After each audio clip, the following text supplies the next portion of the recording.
Yo, what's going on, guys? My name is Alex, and with us approaching the first quarter of the season, I wanted to review all of the offseason moves from this last offseason and see so far what team has won or lost based on how either the team or an individual player is performing.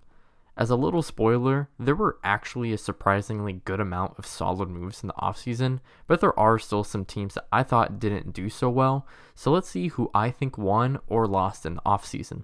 Before we start though, if you do end up enjoying this video, make sure you guys like and sub. I'm trying to hit 100 subs by the end of the year, so I'd really appreciate it. But with that out of the way, let's get started. My first winner of the offseason has to be the Utah Jazz. This offseason, the Jazz parted ways with Quinn Snyder and hired the former Celtics assistant coach in Will Hardy. Hardy is making the Jazz a very competitive team right now, and it's because of his free-flowing offense. He has helped the Jazz kick off a season where they are currently 12-8, something that wasn't expected at all, especially since the Jazz just traded their two-star players in Donovan Mitchell and Rudy Gobert.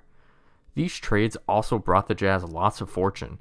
From these two players alone, they were able to acquire Malik Beasley, Patrick Beverley, who later got traded, Leandro Balmero, the 22nd pick, which ended up being Walker Kessler, Jared Vanderbilt, Colin Sexton, Lauri Markkanen, Ochai Agbaji, 7 first-round picks, one of them being protected, and 3 pick swaps.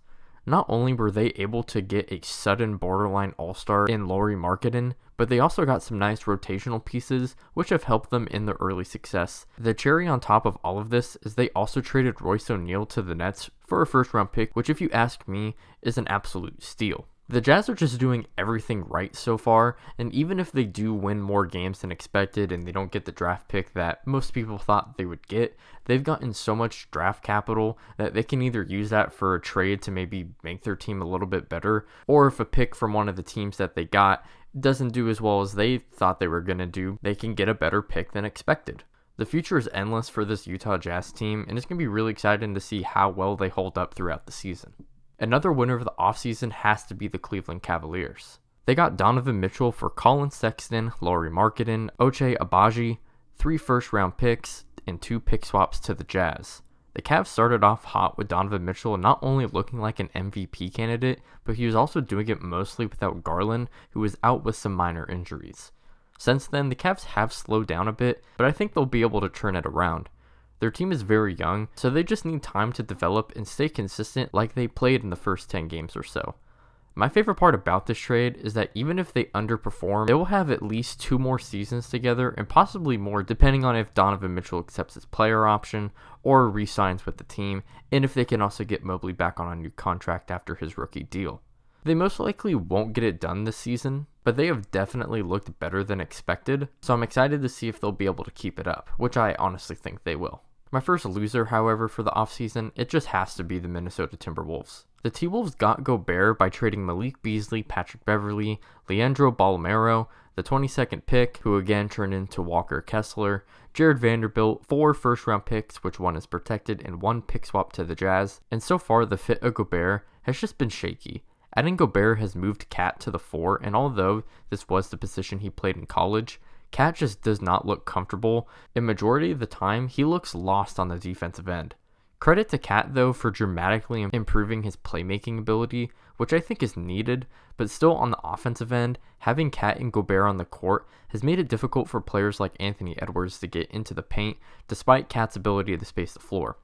Of course, as I'm recording this, they're on a 5-game winning streak, but I always thought that the Timberwolves would be a good regular season team, but when they get to the playoffs, it would fall apart. For what I'm seeing right now in the regular season, I believe it will only be amplified even more once we get to the playoffs. Do not be fooled by win streaks. If the flaw is there, it will always be there. And this is what really has me concerned for the Timberwolves, frankly for the rest of the season.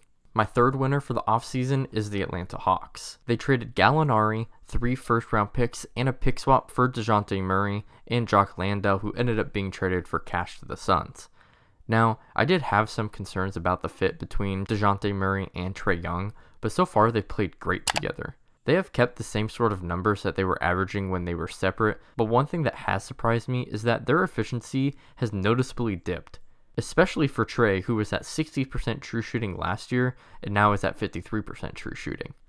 I expect this won't last long for Trey, since in his career, aside from his rookie year, he has shot over 58% true shooting, which is actually really good.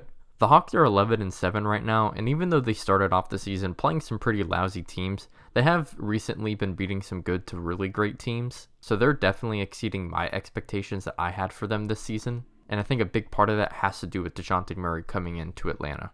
My second loser for the offseason is the New York Knicks. They traded Kemba Walker and Jalen Duren, who was the number 13 pick in the draft, to the Detroit Pistons. The Knicks also sent Ousmane Dieng to OKC 2 picks earlier at number 11. New York received 3 first-round picks from the Thunder, and in my opinion, this still doesn't make sense to me why they traded all these young assets who have looked good so far for uncertain draft picks. They mainly did this to free up cap space to get Brunson, who they did end up getting. However, even with Brunson playing great, averaging 20 points per game, I still don't think the Knicks are close to being a legit threat in the top-heavy East. That's why I think they should have kept the young talent, but they seem to want the draft capital more, which they will probably try to use to trade for a star player when they come up. On top of this, they extended RJ Barrett to a new contract, and he doesn't look like he's improved at all. He is still very inefficient, and outside of him being a quote-unquote scorer, he doesn't really do anything else in my opinion that is worthy of conversation. Sure, he is still very young, but his peers around him at his age have all progressed into great players, while he's been the same for about the past 2 to 3 seasons. The Knicks are just a mid-team, but the moves they made were to try to get out of being a mid-team, but it just hasn't worked out, which in my opinion is why they're losers of the offseason. My next winner of the offseason has to go to the Portland Trail Blazers. They got Jeremy Grant and the 46th pick, who ended up being Ismail Kamagate, by trading the 36th pick, who was Gabriel Posita, a first from the Bucks, and 2 second-round picks to the Pistons. Jeremy Grant has been great for the Blazers.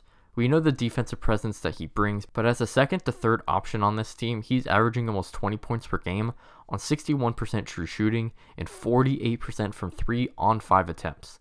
The Blazers are 10-8 right now, and they've had to play some games without Dame, which makes their record even more impressive. Jeremy Grant's play has put the Blazers where they are now, and honestly, this might be a hot take, but if this roster can stay healthy, especially with Dame, the Trailblazers are only like 1 or 2 moves away from being a legit threat in the West, and I think the only reason why I'm saying this now is that the West just looks super wide open. I think there's still 4 teams at the top who could definitely make it to the finals, or at least the conference finals, but the Trailblazers could definitely be in that conversation, again, as long as they stay healthy and if they make a couple more moves. The last winner that I have is the Sacramento Kings. Wow, who would have thought that the Sacramento Kings right now would be 10-7?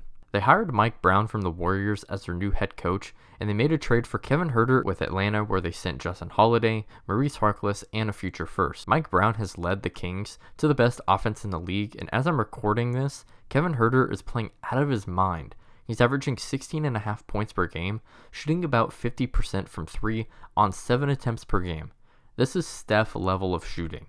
It's a big reason why the Kings have been the best offense in the league.